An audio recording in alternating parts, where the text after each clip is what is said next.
Hello guys, magandang hapon po sa inyo lahat. So andito naman po tayo sa farm. Again, ayun po yung garden natin. So kung nakikita nyo,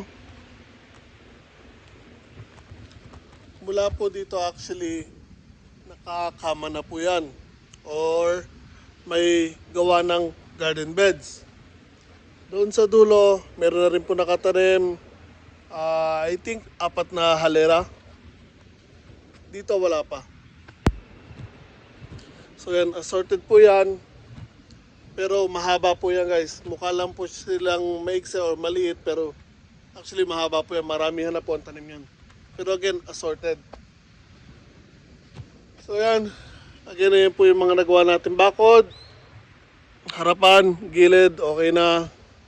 Soon to follow dito sa likod. Na-order ko na po yung ipangbabakod po dyan. Inaantay na lang po natin dumating. Once na dumating yon, titirahin natin yan. And shoutout doon sa tropa, kila Rodel, kila Ken. Baka patawag ko kayo ulit sa paggagawa ng bakod dyan. Or si Ken, first time pa lang para kung sakasakali makakapunta dito. Si Sir Giro. So abangan nyo na lang po. Inaantay ko lang dumating. So most likely April 15 to 21 ang dating ng in-order kong wire mesh. Tagal siguro. Out of the country pa po ang pinagmumulan kaya medyo matagal. So, yan again. Once na matapos natin yan, umpisahan ko ng gumawa ng bahay ng manok dyan. Then, ito kung nakita nyo yung mga, or kung natatandaan yung mga puno na bonsai dati ito, pinutol ko na po ng pinutol, ayan na po. Pati po doon sa may harapan ng bahay. So, nagtira lang ako ng ilang piraso na ililipat ko. So again, dito gagawa po tayo ng isang vinyl house para po sa mga mangga, bayabas, papaya at iba pang tropical fruits na aalagaan po natin. So unti-unti na rin po ako nagdadala dito ng mga fruit trees. Ito, kung di ako nagkakamali, ano to, nectarine.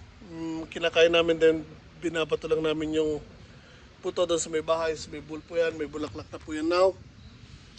So once na gumanda na ang panahon, ihahanap ko ng pwesto yan sa paligid. Then meron din akong ubas dito.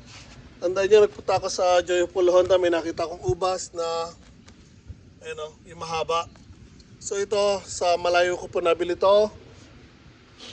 Then dapat to actually sa bahay ko itatanim, pero since nakuha natin to, dito ko na po siya itatanim. Then try natin paramihin itong ubas na to, itong variety. Ayan po, para makapag-uwi tayo sa Pinas. So yun, again may mga nakatanim na po tayo. Marami pa rin po tayong itatanim. So inuunti-unti lang po natin kasi again, free time lang po tayo gumagawa dito. So now, nag-half day lang ako sa trabaho kasi nagpunta ako ng dentist. So after ng dentist, nagpunta ako dito. Ayan, nagtanim ako ng kasaba, then sweet corn. Trying ko rin sana to sa patatas, kaya nga lang naambun na po. So Wednesday naman na ngayon. So antay na lang siguro ako hanggang Sabado. And sa Sunday, ayan, tatanim natin yung mga patatas dito remaining. Meron na actually ako 3 kama ng patatas na nakatanim. 2 purple potatoes, 1 regular. So marami pa rin po akong patatas doon. So dito naman natin yan itatanim susunod. Yan, so unti-unti po umiinit na dito, pero this week simula ng Monday bumagsak or bumaba na naman po ang temperature. Tapos baba, lamig, init, kaya pati yung mga yung cherry blossom na kakaroon ng problema, hindi sila makapag-adjust, nalilito na sila. Ayan, naka full bloom na rin yung bulaklak dito sa may garden. Again, nagko-conflict pa rin ako kung puputulin ko siya o hindi. Although maganda siyang tingnan, kaya nga lang wala siyang main purpose talaga na may tutulong sa amin. Bukod sa magbubulaklak lang siya ng ganyan, after manlagas ang bulaklak niya, magdadahon na po yan. So aside from that, wala na po akong pakinabang sa kanya. So nag-iisipan ko kung puputulan ko siya or hayan. Pero For the meanwhile, habang hindi pa nagagawa yung manukan, hayaan ko muna siya. Hindi naman siya affected ng magiging bahay ng manok. Kasi mula doon sa bakod, actually, hanggang dito lang ang bahay na gagawin ko. Dito gagawa ko ng daanan ng traktora kasi, again, nakausap namin yung may-ari ng lupa, kapitbahay ko.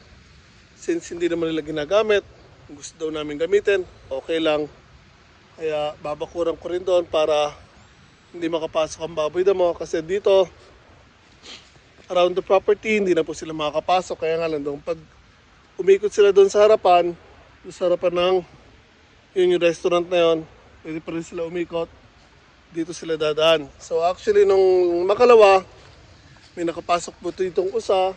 Ayan, kinain yung ilang strawberries ko, broccoli. So naglakad dyan. Dito po actually pumasok.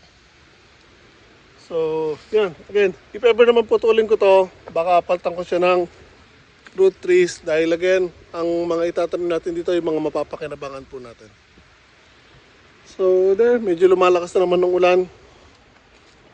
Uwi na siguro ako, guys. Hapon na rin kasi. Ito, susunugin din natin yan later on. So, yan. Again. Yan po ang garden natin, guys.